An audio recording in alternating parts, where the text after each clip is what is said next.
Oh, actually, before I do this, L Royalty and Elroy, right? L Royalty. I'm sorry, so one more time? L Royalty. L Royalty, okay. All right, cool. You can just I'll just leave it, whatever. L is fine too, like L, just EL, L. Okay. Just want to get the names down. All right. All right, guys. Welcome to another episode of Mindin Y'alls Business. It's another great episode with you guys. I got a special one today. I got a good friend of mine with me. Before we do that, hang out.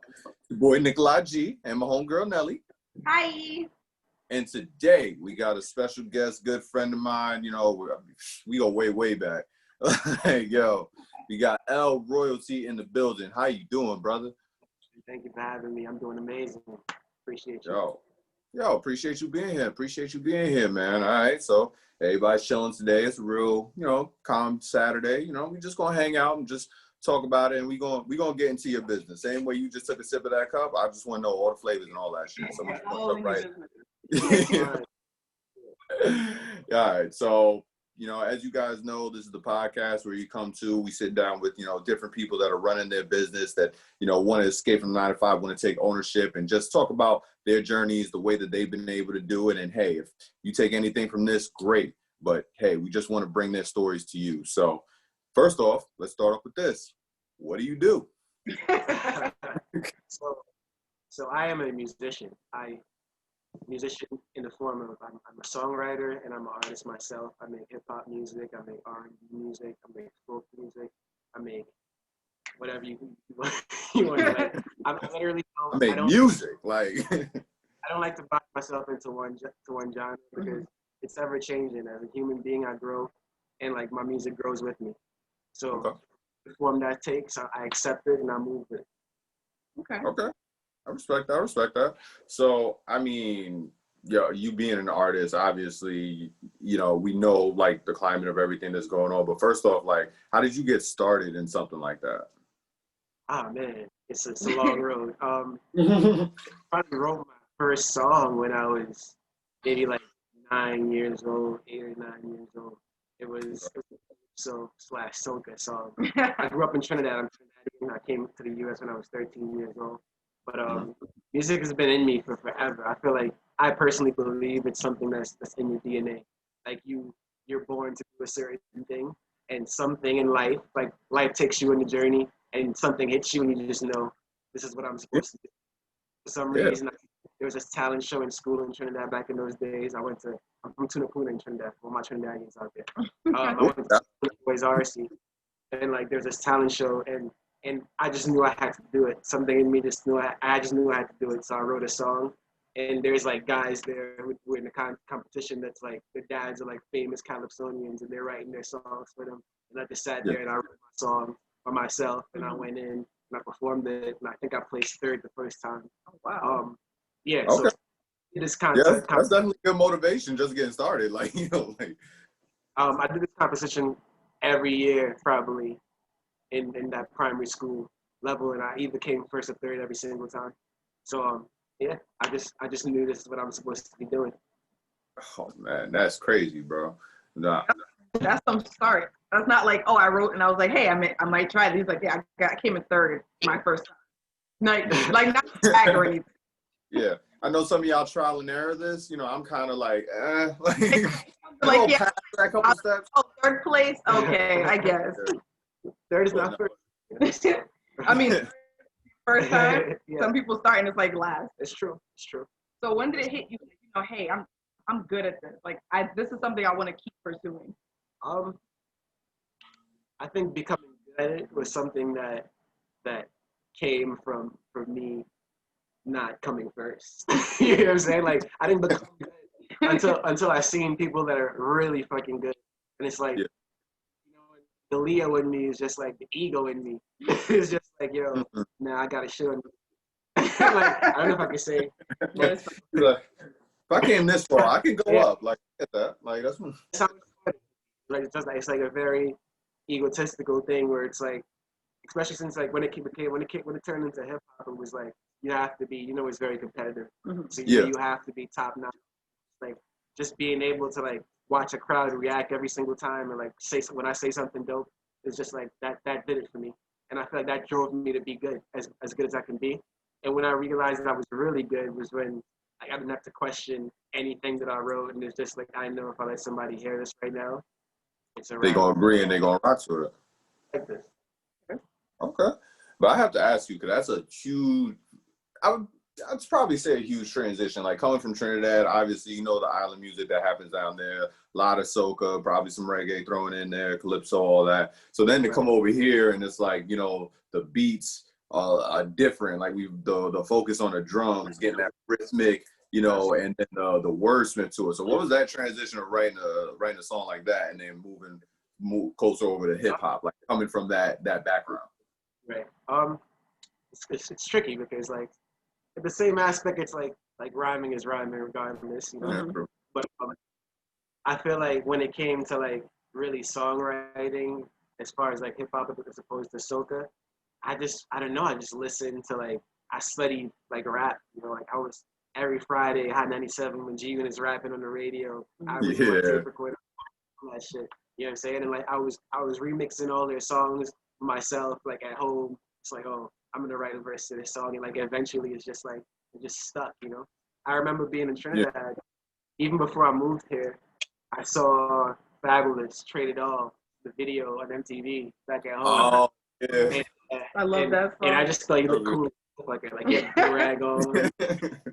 You know what I'm saying? And like he had and the of course jersey's always fresh, like tea inside. I was like, and he was chasing girls on the beach. I was like, this shit's kind of cool.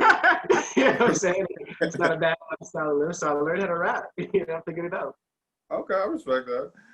Oh man, so I mean, okay, so when was your first like official like rap song? Like, yo, let me put it out. Like that transition, especially because I mean, every dude in New York at some point they was in there and they had that notebook and they wrote a verse and they thought it was the hottest thing ever. So where you go from writing that to making a real song?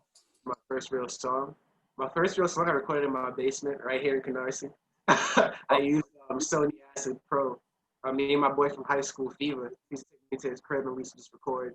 And like he was already rapping a little bit, his older brother rapped and all that, and he knew how to use Acid Pro. So like I went with him one time and I was like, yeah, I need to do this in my crib by myself. You know what I mean? But me and him actually made a song. It was a remix to one of his songs. I can't remember the name of the song right now.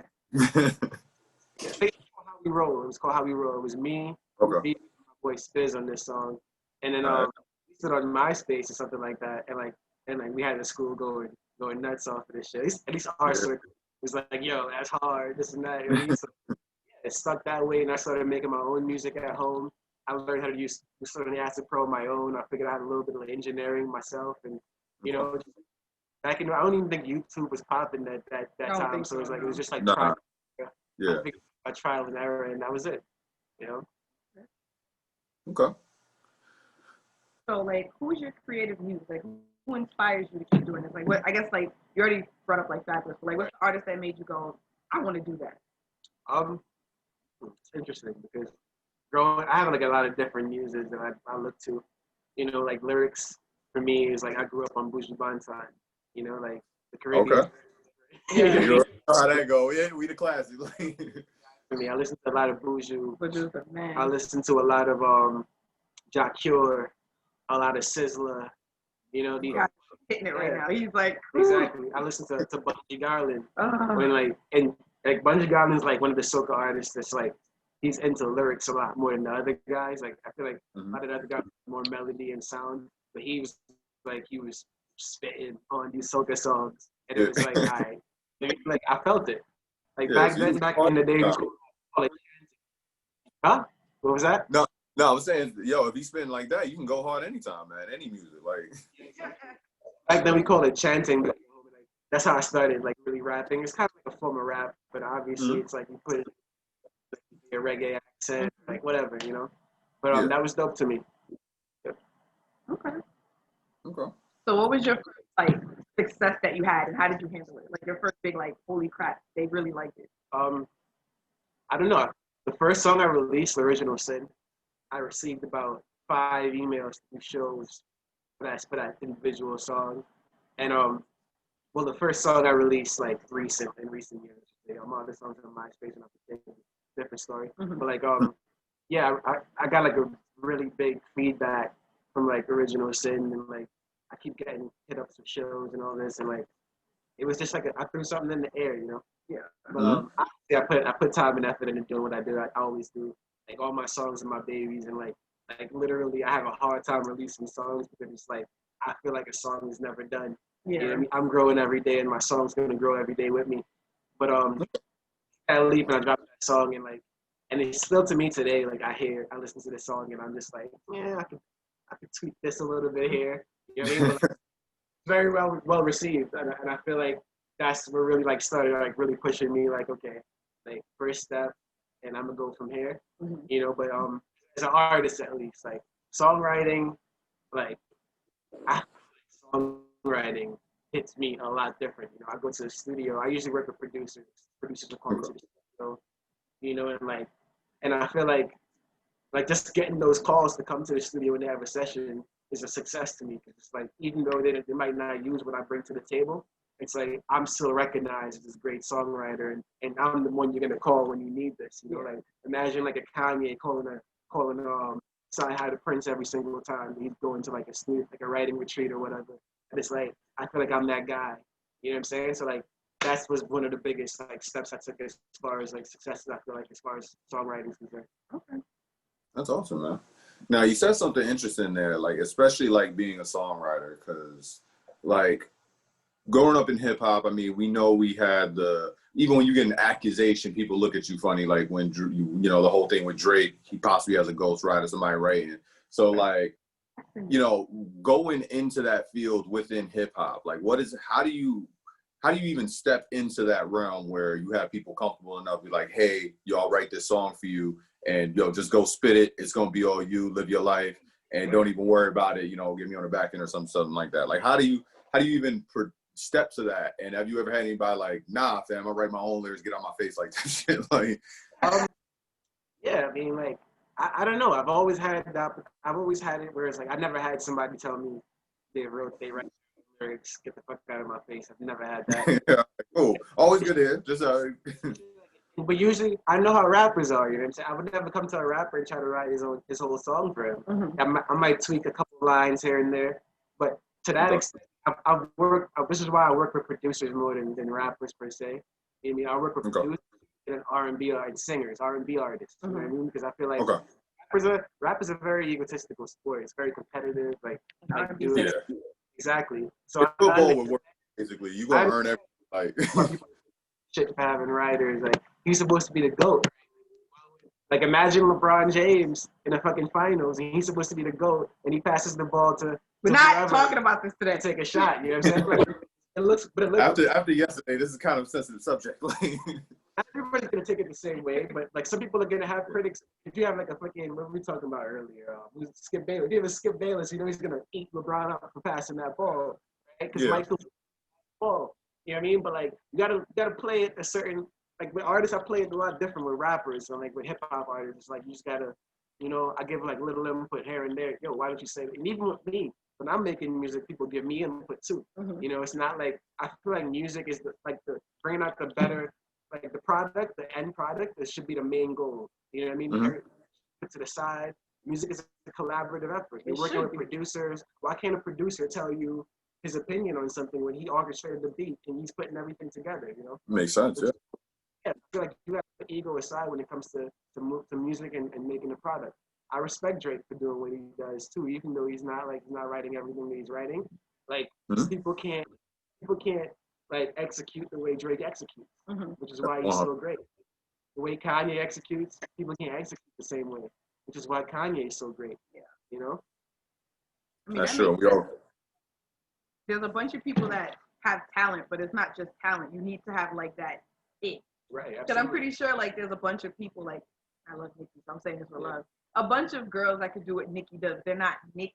Right. Absolutely. There's charisma. A lot of things. Look at 2 Chainz. Like 2 Chainz is the most charismatic guy ever. I don't think personally he has the best bars in the world, but like I want to listen to a 2 Chainz song. Yeah, 100%. I get you on that.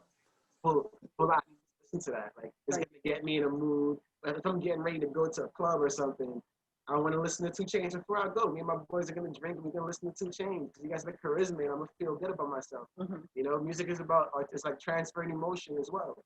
You know, so I appreciate all the aspects of it. Okay. All right.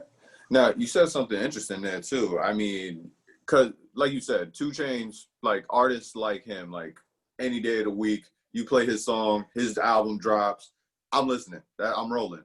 But you know, it's funny, like being a New Yorker myself, I've always judged off lyricism. I always wanted the hardest of lyricism. But I've noticed like as music has kind of like moved from, you know, what 90s rap was to where it is today, it's kind of that constant battle between are your lyrics just really hard or do you just have the ultimate delivery that you can get the crowd rocking?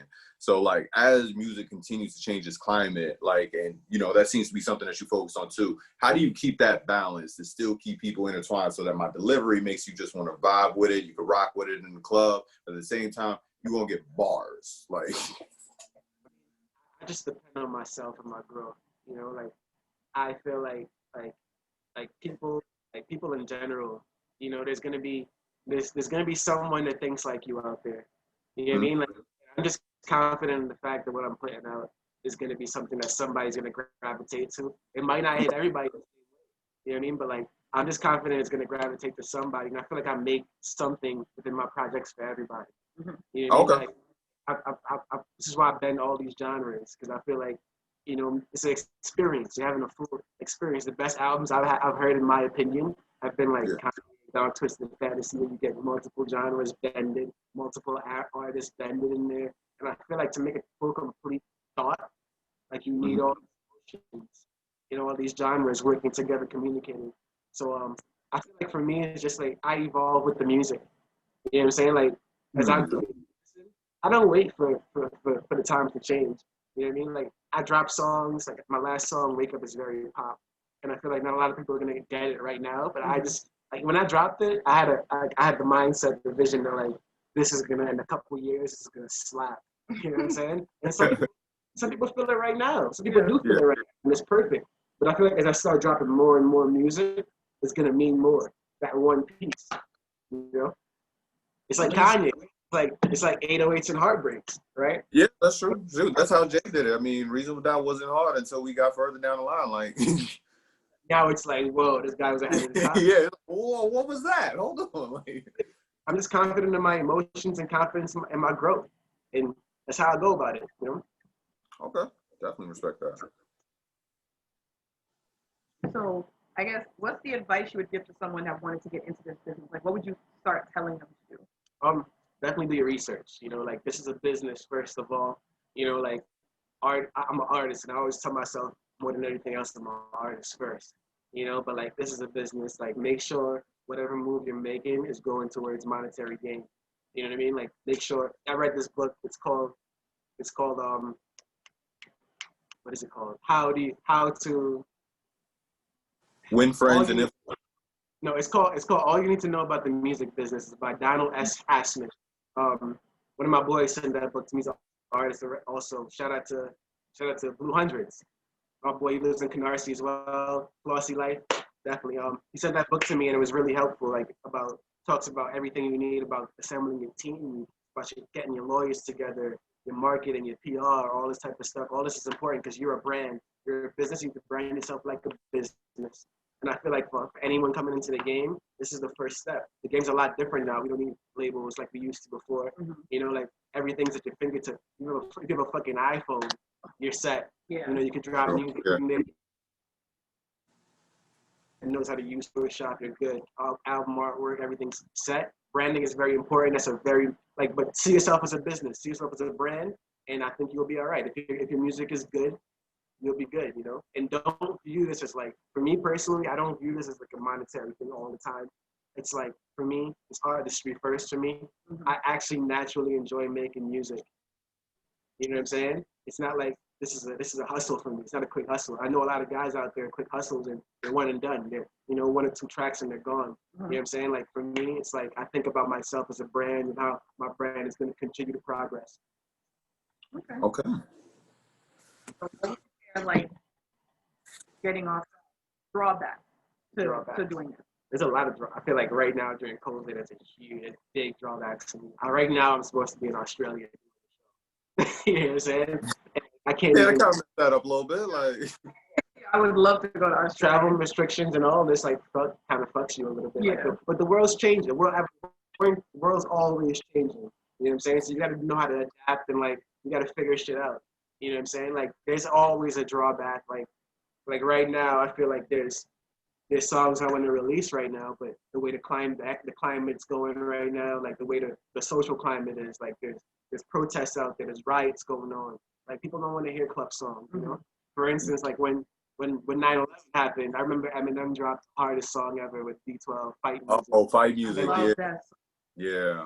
I love And he that. dropped it around 9/11, and it wasn't received because Yeah. of that reason only. And he was dropping like purple pills and all this shit, and it's just It like came out at the wrong you know, time. like Yeah. given the time, it'll been received a lot better.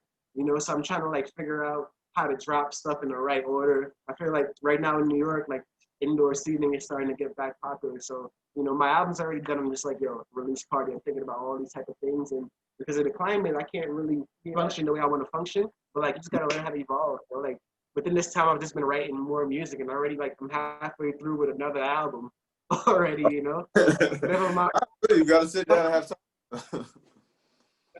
Exactly.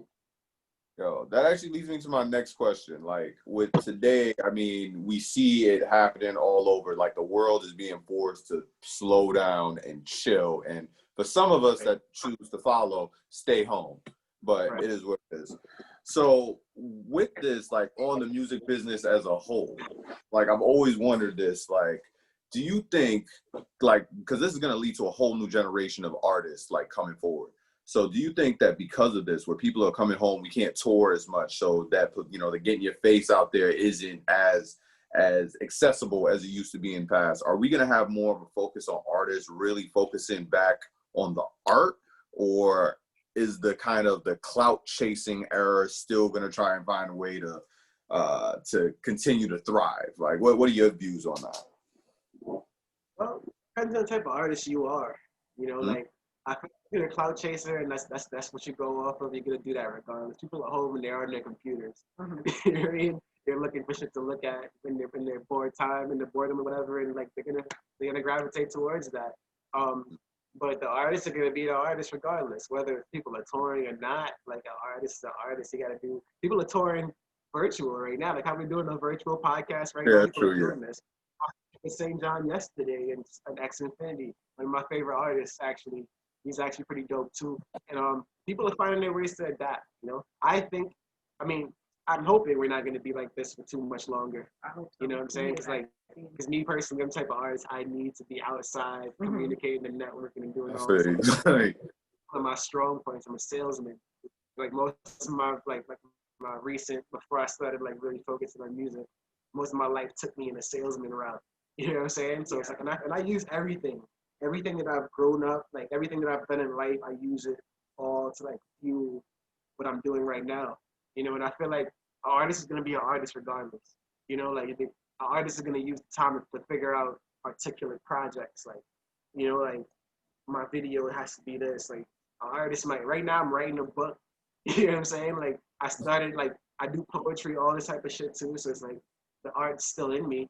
You know what I'm saying? Like I can't do as much as I was doing before. But like I'm gonna figure a way, you know, I figure it out. I figure out a way to get this out of me. Cause like art for me is therapy.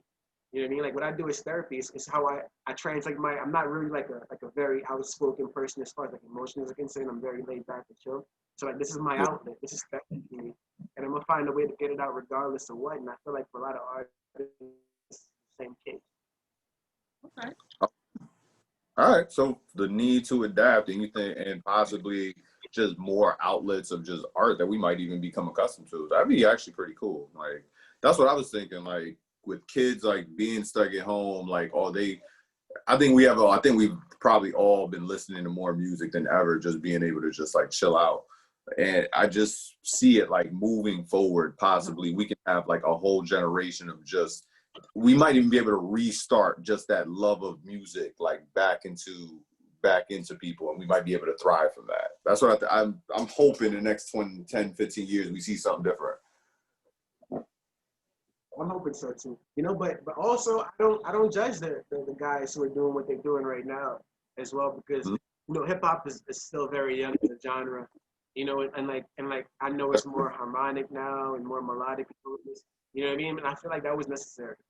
You know what I mean? Like because think about like back in the day, like Eminem for instance, like people knew every word to every Eminem song. Eminem hasn't lost anything as a rapper. He's probably better than he was back then as a rapper himself. You know what I mean? But like everything is just like a little bit too wordy. You know what I'm saying? Like people aren't trying to remember all these words now that now they have melodies they can sing along and stuff too, you know? It's like, and that's gonna translate across genres too. We're gonna have more hip hop fans because of that. You know what I mean? Because of the fact that it's more melodic, because there's people that don't speak English. And then I listen to all the amazing shit Eminem's doing, like all the fucking wordplay he's doing. They're not listening to all of that. But they can hear a melody and that'll translate with them. And it brings an emotion to them and they feel like it resonates. You know what I'm saying? So I feel like it's a good thing as well. You know, I let the kids do what they do. Why not? Because they're actually bringing the genre up. They're actually building it. Same way when Drake came through with his melodies, a lot of people wasn't feeling that either. That was a funny thing. Like I never understood that because he came in hard. Absolutely. And now it's widely accepted now. You know what I mean? And kids are trying to do it, and like you have kids like the whole punk rap now, emo version going on. Cool. You know, and to me, Eminem was the first emo rapper because he came in here with cleaning up my closet, and that's pretty. Yeah. You know what I'm saying? Like you was going through some things, but these bars is hard, bro. Like everything's coming close. You know what I mean? Like people are more open to doing certain things. Like Kanye came in with his 808. This is the first full emo project, probably Kanye, or maybe Andre 3000, Love Below. You know, one of those. It's like a full emo project, and it's like, and this was the art. Like Trippie Redd's doing this, Juice WRLD. All these guys are on this wave now. So like, but adding like rock elements into it, and it's dope as well. You know, and I think like I'm just watching it evolve, and I'm enjoying it as it goes. You know, I'm an observer too. I'm a learner as well, you know? Yeah. Take some of that and add it to the music, and it just help. I guess it would help transition the sound. I totally get that. Just me, my New York sound, I'm just like, I want bars, man. Like, yo, like. Smoke, by the way, man. Rest in peace. Yeah, rest in peace, man. Oh, well, that was sad. Like age and like the era you grew up in. Right. Because like something that you might want, kids nowadays are like, no, that's boring. I don't watch that. Absolutely. Okay. It's like like you're talking about the Ghostwriter thing. My cousins don't care. Yeah. But I know like when I grew up, that was like you could not say that out loud. Right. You like even though I knew it probably existed, there's no way back when we were growing up that you could say you had a ghostwriter. You had to say you wrote all that yourself. Absolutely. And now my cousins are like, oh, I don't care as long as it's good. You got your guys that say like you never. I'm sure like certain things are gonna be outrageous to me. Like, if I hear Kendrick Lamar as a ghostwriter, outrageous. Outrageous. Yeah. You know, totally get it. Like guys like Drake, Kanye, Diddy, these guys run labels. You know what I'm saying? Like, you know what I mean? Like, why can't they have fucking ghostwriter? They're pop stars. You know what I mean? Like Kanye, like Kendrick's not a pop star. Kendrick's a conscious rapper. A conscious rapper is not gonna have this. Or like they better have notebooks on notebooks. Like the rapper is not gonna have this either. You know what I'm saying? It just depends on what you do. You know? Okay. All right. But backtrack real quick, because I want to definitely focus on the business. You said something really important. You said that you want to get out there, you want to talk to people because you use everything that you've learned and you're your own salesman. So what are some things that like on a regular basis as you continue to grow your brand and like grow yourself as an artist and songwriter, like what are you selling? Like how are you getting your message out there, whether it's marketing the music, marketing yourself and tools, like how does that go? What does that look like? You know what I mean? And like I have a lot in store. There's merch. I'm an artist. You know what I mean? Like I see everything. When I'm writing a song, I see the music video right away. I see everything right away, and I have this certain brand that I want to like bring out. You know, it's just like for me, it's more artistic than anything else. You know, I don't want to be the artist that is in this video and there's like a lot of money and cars and shit going. You know what I mean? And girl and shaking their ass in the background and shit.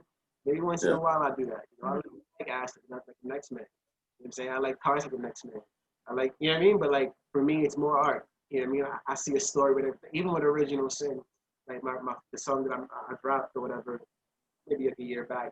I felt like that song was actually I based that song on one of my favorite movies, The Original Sin with Angelina Jolie.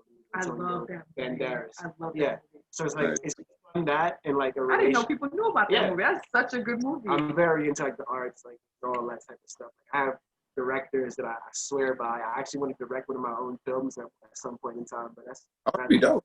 yeah. Wow, right? You know what I mean? So it's like I'm very artistic to think about shit, and it's just like I wanted to like articulate that relationship in a certain aspect, like that he had with Angelina at that point in that movie, and related to my life, my true life, and it's just like it made a lot of sense to me.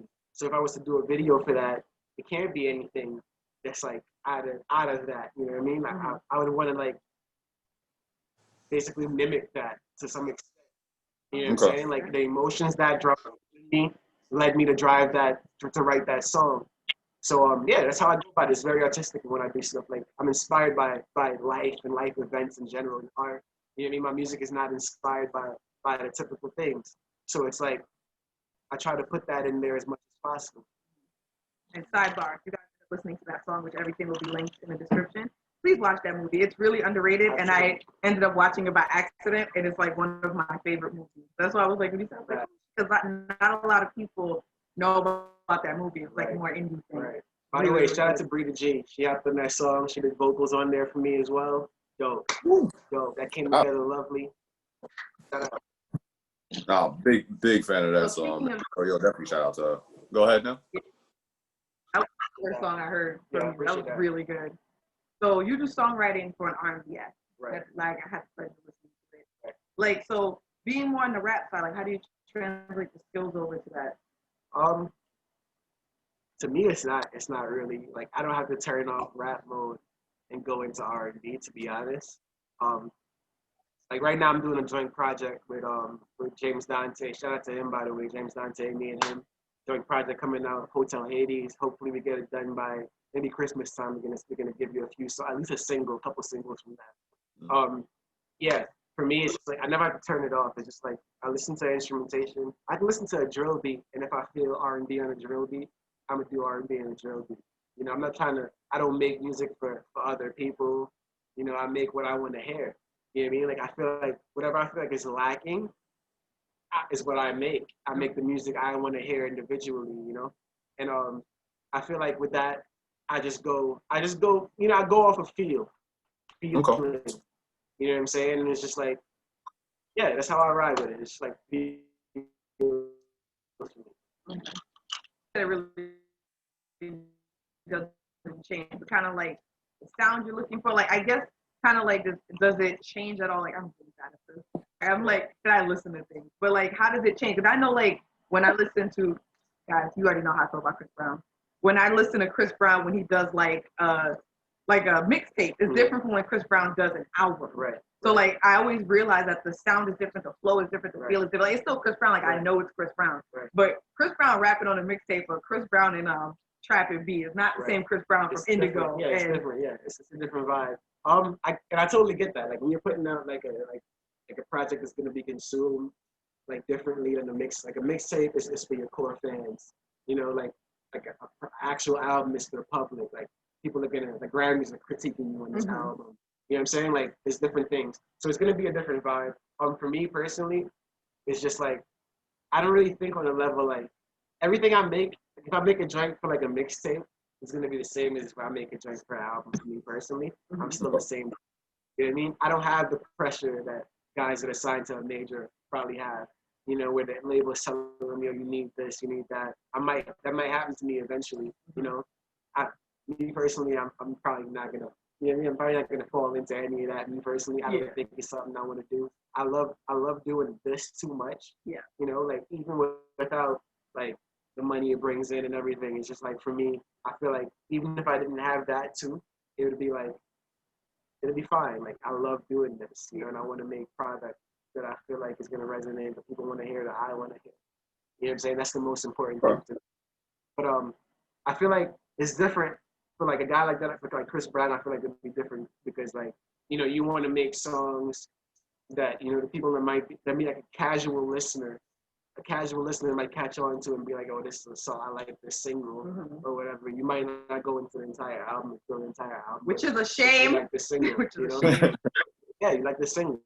It's like when Drake's making like a Scorpion album or whatever, and he has the Kiki Do You Love Me in there or whatever. Like he knows the casuals are gonna love this. Yeah. You know what I mean? Like he's doing a lot of stuff and making about his son and all this too that it's probably not gonna stand out as much. And you know, but the fans gonna love these type of songs. So I get why stuff like that is being done. Yeah. You know? I kind of feel like you kind of need that too, because that's what's gonna get the song further. Right. Because I know, like, if I tell Nikolai G, hey, I really love Chris Brown, so he's like, of course you do. But if he hears it from somebody else, he might actually listen. Yeah. No, I feel that. First of all, let's not put the narrative Nick don't listen to Chris Brown. Like, yeah. But like if you guys listen, I love Chris Brown. So it was, I tell people like, this is a really good Chris Brown. Like I hear people like, of course it is, Nelly, of course it is. Did you Twitter? Did you just name a popping song? All of them. Like name a recent one that's like super popular. There's a lot of them. I'm a fan too of Chris Brown. So here's the album. Is it? Oh my gosh, the one that he just did with that Young Thug. That whole, I did not think I'd like that one. Period. I know. I randomly bumped into that one like surfing new music. I was like, word? All right. I knew it dropped because I love Chris Brown. I follow that man. So when I got it, I automatically download anything that he's on. Like this artist I would never listen to, that I only listen to because Chris Brown is on the track, which I think is smart. Because One Question, never would have listened to that. And I only listened to the whole thing because Chris Brown was at the end. They put him at the end too. Yeah. Smart. Yeah. So you got your artist. Like that's your artist. I love him. Like I will follow. Whatever feature is on, you listen to it just for him. Like I get it. Yeah. Totally. I feel like everybody got that. Like artists, they just ride for. Like me, I'm a J. Cole fan. Like I try to tell my boys about like the Dreamville album, how good that was. They wasn't shining. What's the Young Thug project called? Is it Trap and B? Don't quote me. I'm not going. I was not prepared for that question. Slime and B. Yeah, so when I heard it, and I was like, oh, I really don't want to listen to this, but it's Chris Brown, so I must. Right. And I was like, okay. And I ended up really loving it. Like every like Trap Back, I love that one. Go Crazy, that was the first one I liked. So I was mad it was a single. I was like, that was the. But I guess it worked because it was the first song I liked. Right. I haven't listened to that album. It's really good. Trap Back is good. I think he just made a single for that one. Check it out. Stay With Me is good. Go Crazy is good. So God, I can't remember the name, but the one where he talks about the God, now I need to track it. But that I did not think, just because I'm not really into rap like that. And as I talk about Chris Brown, there he goes.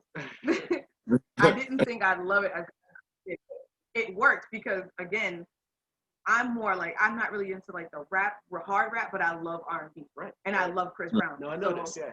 And if an artist comes, the world like, is no. Yeah. Like R&B, which is like R&B is easier to digest than rap. You know what I mean? Like, and I feel like I'm partial to R&B myself.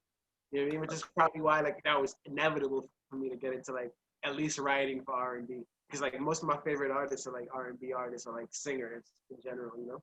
She bumped Okay. That was name. So that's Amy Winehouse, by the way. Oh, shout out. Oh, man. So actually going off of that, like what is that like? I mean, obviously you know you have your new projects that you're working on, you know, can't wait for it. If it is dropping on Christmas, let me know.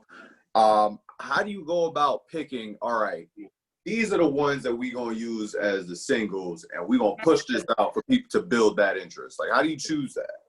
Yes, because I really never understand, like, especially when it's an album that, if you're the artist, you like everything. Right. How do you pick that? Like you said, again, like when Eminem released Fight Music, and I'm pretty sure when he had chosen to make the video and everything, it would have been a great song, and then something happened. So, like, I feel like I know when I make something, I like everything about it. How do you pick that one that you're like, oh, not only will I know I'll like it, you'll like it, she'll like it, grandma will like it. Right. I mean, like, I'm still figuring it out myself, to be honest. But I feel like how I pick is just like, I feel like it's what's going to build the most anticipation for what I'm about to bring, you know, or I might do something that encompasses everything that I'm doing. You know what I'm saying? Like, it's kind of like like for my project that is coming out, like I have like my next single was probably gonna be Goat Rising. You guys have heard Goat Rising, and I feel like Goat Rising has elements of everything that I'm doing. Okay. And I feel like this is it is the first song in the project. It might be the first song in the project. Either first or second. Let me not give that all away. It might go first. It might intro it. But I feel like Goat Rising just has everything in there. Yeah. And like the project's called Arrogant Be Thy Name. And it's just like, it's just arrogant. It's just fucking in like your that. face. And it's like, yo, yeah. And it's like here. You know what I mean? It's like I call it superhero music is what I call it. Like black superhero music. It's like you hear this and it's just all it puts in you is confidence. Oh, you know what I mean? Like you hear like this heartbreak music where you hear like music that makes you get over heartbreaks, and then there's ones that make you like, oh, I'm about to go to the club, and you know I'm gonna hear this to hype me up. It's music that puts confidence in you and stuff like this, and it's like I feel like I wanted to make something that's just so hype. It's like the first song you hear in this album wakes you the fuck up. You know what I'm saying? Like that's what I wanted to go to on this one, and I feel like I did that. Okay. And so that's what I like. I feel like singles should be something that's just like, you know what I mean? Like something that's gonna like open everybody up to like listening to this, to receiving the album, you know? Okay. It's true. And that is so important because like I said, I'm like, how do I put this where it's just not gonna, I'll say it. My time is precious. I don't have time to listen to like 40, 50, 60 albums. Right. So unless, again, there's only 2 artists I listen to it, Chris Brown and Rihanna. No, sorry, 3, but Rihanna hasn't come out with an album in a while. Chris Brown, Rihanna, and Beyonce. Where if those 3 artists come out with anything, I'm listening to it right away. Right away, yeah. And I'm going to listen to the whole thing. So like anybody that says, oh, who has time to listen to 45 songs? Yeah. So if it's an artist I like, don't judge me. But if I casually know you, if those first songs or 2 don't catch me, I'm moving on. Right. And that's me, and I feel like a lot of people complain, but I feel like that's necessary. There's so much other things I could be doing, but give me a reason to sit here for an hour and listen to your album. Absolutely. 100%. All right, man. You've been sitting with us, and I appreciate it. So before we go, I have one important question for you. You have your project coming, and without giving us too much information, what's your favorite song on it? Yes.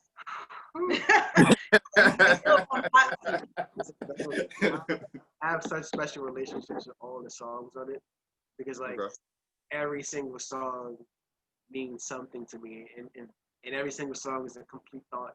You know what I'm saying? And like everything I want to sit with people, and I want them to like, you know, I want them to be able to express emotions based on these songs. I want the songs to make them feel a certain way, basically. Every single song. Damn. What song means the most to me? You put them on the hot seat, like I gotta pick one. I didn't mean to do it. It's like picking from the kids. Like, damn, which one of y'all? Literally, all my babies. It's literally what it is, and like, watching them grow every single day. And like when I release them, I'm gonna watch them grow by how the public. You know what I mean? The way the public perceives it, it's gonna change the way I view it in my head as well. You know what I'm saying? It's like I wanna experience all of this too. Right now, I would say the one I'm most excited about is probably Goat Rising. All your other songs hate me now. Yeah. I know, but Goat Rising is just like why I say Goat Rising is because this is the one I play for everybody when they ask me to hear something in the project. I play Goat Rising all the time, and it's just so crazy because like I use a lot of like I'm into anime and shit. You know what I'm saying? Like there's a certain flow I use on that. It's like the anime villain flow where I'm just like I sound so relaxed and fucking like laid back at the same time. Like I hear battle snakes in my yard, gravel. I'm just trying to make the bass in your car rattle. I mean, I'm so cocky but it's just like I'm so laid back, just like the anime villain. It's like a little fucking semi-metro a little bit. You know what I'm saying? It just sounds so chill, like Pegasus from Yu-Gi-Oh. You know what I'm saying? See, he's like a little metro, and I fuck with like the flows that I use a lot. You know what I'm saying? So it's like I fuck with this song a lot because like I put like a lot of myself into it. You know, there's a braggadocio in there, like Goat Rising. I'm the GOAT. You know what I'm saying? I feel like Hov, I feel like Nas, I feel like I'm Stacks. You know what I'm saying? Like these are like, to me, this is the top of the top.